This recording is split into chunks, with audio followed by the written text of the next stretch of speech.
Hi, it's Meredith Holladay of Holladay Aviation. I hope you're having a great day. Well, I'm here at our hangar at the Crank Airport. It's a nice Sunday morning, pretty quiet, except for that jet that just took off. And I just wanted to take a few minutes to chat at you, I guess, and reflect on the subject which has become very near and dear to my heart, which is AQP. Now, as I've explained to a bunch of folks in person, as I've explained or tried to explain in my blog posts on the subject, the Advanced Qualification Program concept is not something new to me or to Dana or to our operation fundamentally. It's just a framework that we've now employed to make it more obvious, hopefully, to folks of why they should care about general aviation safety.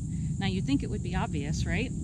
Nobody wants to die in a small airplane, but yet pilots around the country and all over the world, frankly, just keep doing it for the same reasons over and over and over again.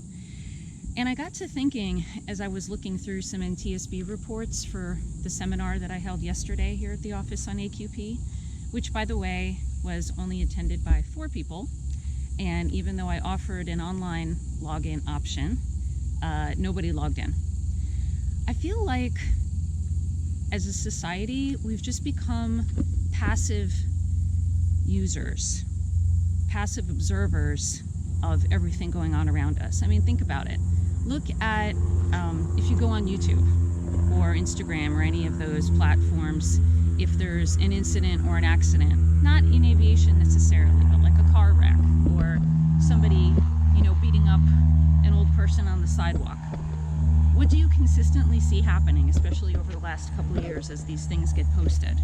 The person holding the camera just keeps taking the video and does nothing. I feel like years ago, before we had cell phones and all of this instant gratification, that person would have been more likely to drop what they were doing, drop whatever was in their hand, and run to help that person. So in a lot of ways, I feel like this has kind of trickled into aviation, where now folks just sort of, expect safety to happen by osmosis. Like, okay, as long as I just follow A, B, C, D, and I go through the motions, I'm gonna be fine. I think a lot of people think, well, it's never gonna happen to me. And maybe part of the reason why they think that is because they don't see the blood and guts hard reality of what happens when people screw up. And this is what our close friend Dan Greider has been trying to communicate through his YouTube channel, Probable Cause. Putting in real terms what can really happen if you don't mind your business when you're flying a small airplane. If you stop flying the airplane, you're gonna end up in a ditch and you're gonna end up on Dan's YouTube channel. And I'm very grateful to him for doing all that hard work that he does. I'd encourage you to support him. If you go on YouTube, look up Probable Cause, and you'll find his channel. He puts out a video every Sunday night talking about these things. And, I'm not as prolific or talented a YouTuber as Dan and some other folks. I have no mistake that I ever will be. But I just felt I needed to kind of talk to you about how this affects me and affects us here at Holladay Aviation. So what I would like to encourage folks to do moving forward is every time you go out there and fly and you look at the checklist and you think about, okay, what's my takeoff distance, runway length available, where am I going to put this aircraft down if I have an issue? Don't stop there. I want you to think through the whole flight and think about, okay, if I were to encounter some issue or some challenge, some choice that I have to make along the way, what information, what skills, what personal resources do I have available to me to affect the best outcome there? And that's really what it's all about. For me personally, I've always found that challenge really, for me, is part of the joy of flying. The fact that it's one of the few things in life where you have total control over the situation. You know what I mean? Now, you can't control if you have, let's say, an exhaust valve stick and the engine quits, like happened to me one time. But you do control what I do about it, right? You always have control of your response. And I think that's what's kind of missing in the equation these days, is people not really connecting the dots and realizing that they have control and taking control. And not to get too political, but if you just look at the way things have played out over the last 3 years, I think this has become a real cultural problem, where people are just very passive. Somebody in authority says, do X.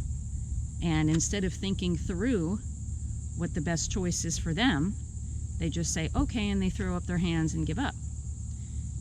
We call this resignation, right? I see a lot of culture of resignation happening, whereas as pilot in command, you cannot allow that to happen. You have to always think through, you have to use your brain, you have to take control. So anyway, I hope you guys stay safe out there. I'm gonna keep plugging away. I hope you're listening. I hope you're reading, doing your research, and thinking through everything you do in the airplane. Stay safe.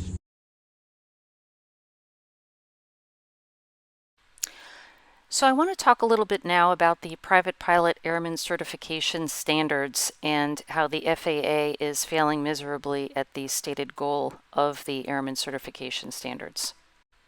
According to the FAA, quote, the goal of the airman certification process is to ensure the applicant possesses the knowledge, ability to manage risks, and skill consistent with the privileges of the certificate or rating being exercised in order to act as pilot in command.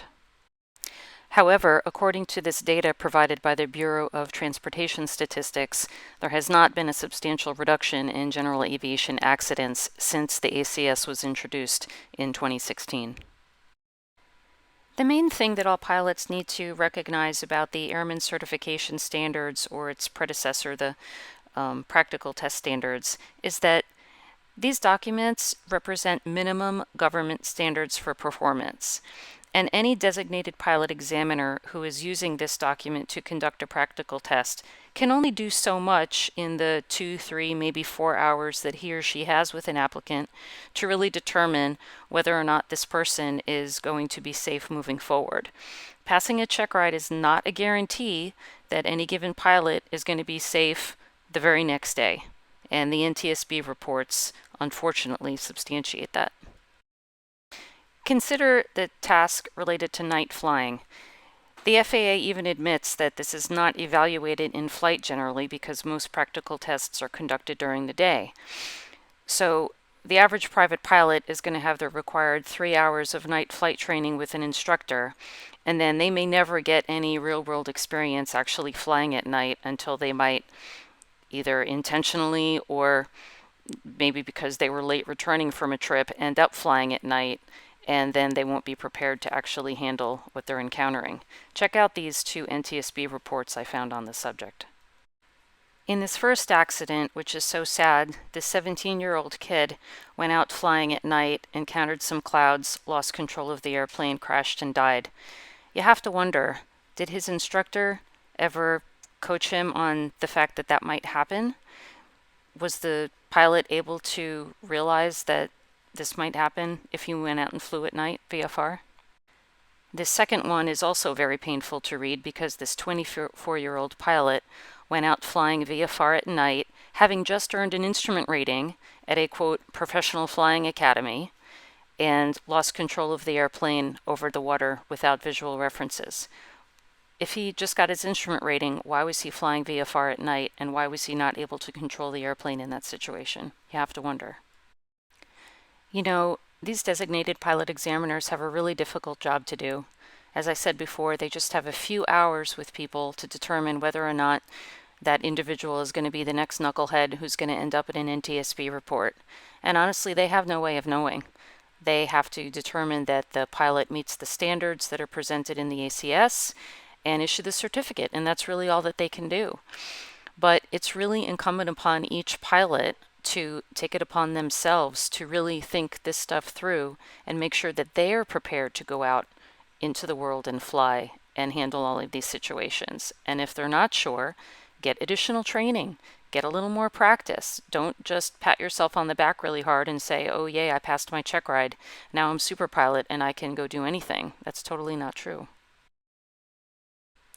Anyway, I could go on all day about this stuff, but I think you get my point. I just think it's a real shame that the Airman Certification Standards doesn't incorporate more of these AQP principles. I think if it did, we might see a change in the accident rate, but I don't think that's going to happen anytime soon.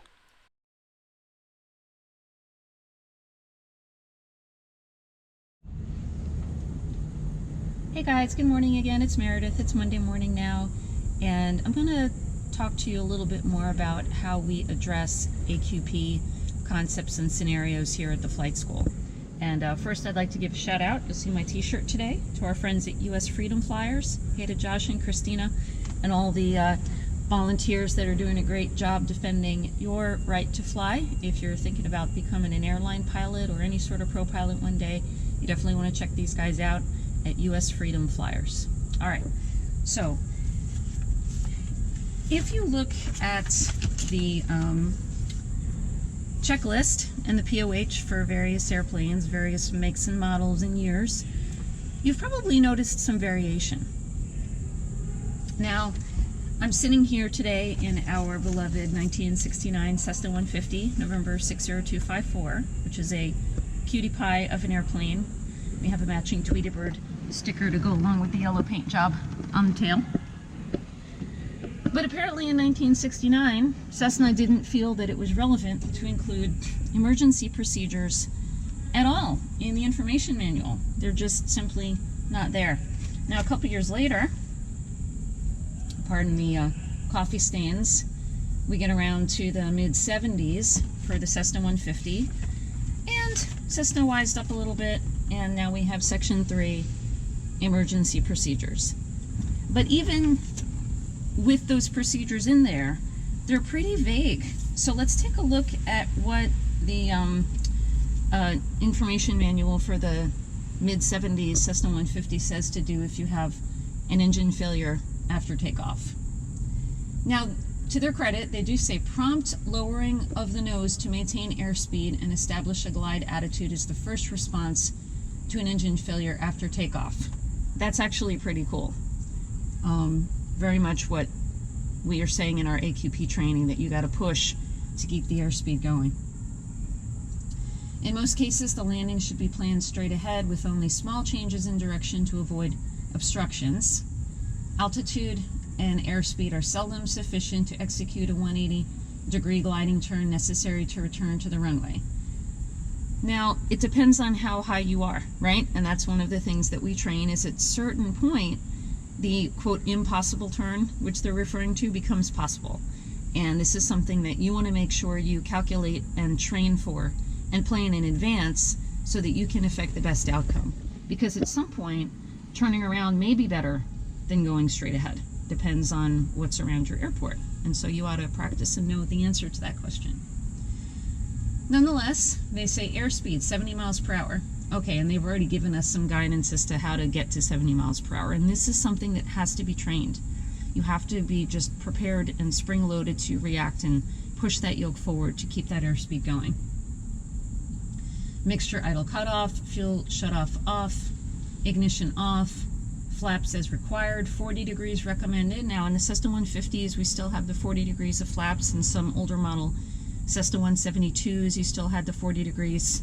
But most other planes then were restricted to 30 degrees. But regardless, the pilot ought to know that the advantage of having full flaps deployed in this situation is because you reduce your stall speed. You can fly the airplane, you can keep the airplane flying at a slower speed, which therefore is going to reduce your impact forces. The slower that you can get this thing while flying, wherever you touch it down, the safer you're going to be. I am often reminding my students of the old crash test dummy videos you may have seen on YouTube, or back in the day, you know, when we were in high school during driver's ed, they would show us this, where if you impact that, you know, utility pole at 50 miles an hour, it's going to hurt a lot more than if you impact the utility pole at 5 miles an hour. So same concept. So let's fast forward now to the mid-1980s, and we have a representative information manual here for a Cessna 172P. which is the make and model of one of our 172s, 99725. So if we look at the amplified procedures for engine failure in the information manual, it provides similar guidance as the Cessna 150 manual in terms of lowering the nose to maintain the airspeed, which is great. Now, by this time, Cessna also provided sort of a consolidated checklist version of this with key airspeeds for emergency operation, which is kind of nice, a nice quick go-to reference for the pilot. But in this section, you'll notice in the checklist, the consolidated checklist, where it says engine failure immediately after takeoff, it says airspeed 65 if you've got flaps up, or 60 knots if you've got some flaps deployed. But there's no guidance on how to get there. There's no reminder to push. And that's where I think maybe the disconnect is. I think a lot of times pilots may not be reading the amplified procedures. They're just looking at the quickie checklist, which doesn't provide any reminders on how do we keep our airspeed, which should be obvious, but obviously not to a lot of pilots that have lost control of the airplane and stalled in this situation. All right, one last thing before I close out this video. I just want to say, you know, I think our pilots here at Holladay Aviation, our student pilots, our renters, do a really good job. I mean, and I think that's evidenced by our safety record. Thank goodness we've never filed an insurance claim. We've never had any sort of serious incident here. I hope to keep it that way. But, you know, running a flight school is a hard job.